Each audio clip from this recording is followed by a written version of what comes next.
Hello बच्चों, आपका एक डाउट आया है। ये आपका जेई का डाउट है, देखते हैं इसको।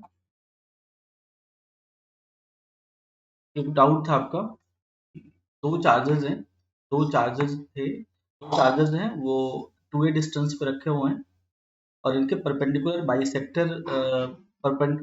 बाइसेक्टर पर एक थर्ड चार्ज रखा हुआ है। ये थर्ड चार्ज को कहाँ रखा जाए, इसके यहाँ पे कितना डिस्टेंस पे रखा जाए कि यहाँ पे फोर्स मैक्सिमम लगे। सिंपल सा है सॉल्यूशन इसका। आप दो चार्जेस ले लो, डिस्टेंस टू ए है तो मिड पॉइंट ए और ए पर होगा।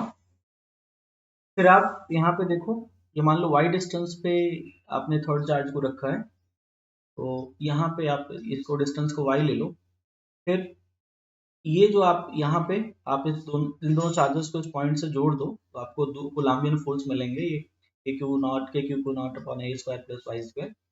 आप इसका रेजोल्यूशन कर दो, इसके दो कंपोनेंट मिल जाएंगे, हॉरिजॉन्टल और वर्टिकल। हॉरिजॉन्टल एक दूसरे को कैंसिल करेंगे, वर्टिकल ऐड हो जाएंगे वाई एक्सिस वाले, यानी नेट फोर्स वाई डायरेक्शन में लगेगा, ये जो मैंने यहाँ पे लिख दिया है।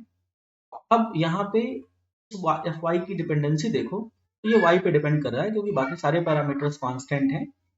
अब आप वाई की वैल्यू तुम्हें आपको फाइंड आउट करनी है कि एफ वाई मैक्सिमम कहाँ होगा, तो यहाँ पर हम मैक्सिमा मिनिमा का कॉन्सेप्ट यूज करते हैं। आपको पता है पॉइंट ऑफ मैक्सिमा या minima D F upon D X बराबर 0 पर होता है, तो यहाँ पर D F Y upon D Y की वैल्यू 0 कर लो। यहाँ से इसको सॉल्व करो आप। देखो मैंने यहाँ पे डेरिवेटिव ले लिया है, मैंने इसका डेरिवेटिव ले लिया है, ठीक है। यहाँ न्यूमरेटर अपॉन डिनोमिनेटर का कोशेंट रूल, यहाँ पर कोशेंट रूल लगा दिया है, ठीक है। और कोशेंट रूल लगाने के बाद फिर मैंने यहाँ पे इसका डेरिवेटिव ले लिया, फिर इसको सॉल्व करके हमने आंसर ढूंढ लिया, y equal to A by root two equal to A by root to.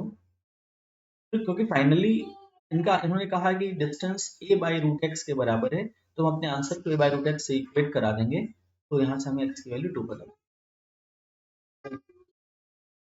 वापस आप स्क्रॉल करके सॉल्यूशन को देख सकते हो,